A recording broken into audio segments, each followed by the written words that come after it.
কোনো চাঁদাবাজি চলবে না। আমরা কোনো চাঁদাবাজ দেখতে চাই না।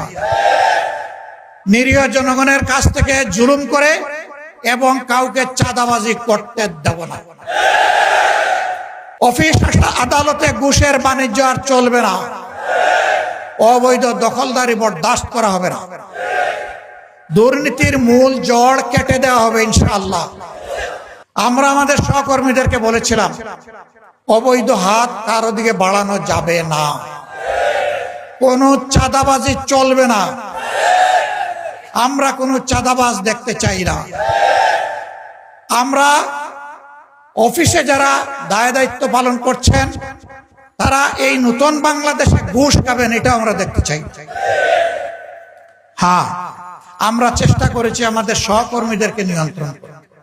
এর মাঝে কেউ ব্যতিক্রম করলে ছাড় দেই নাই।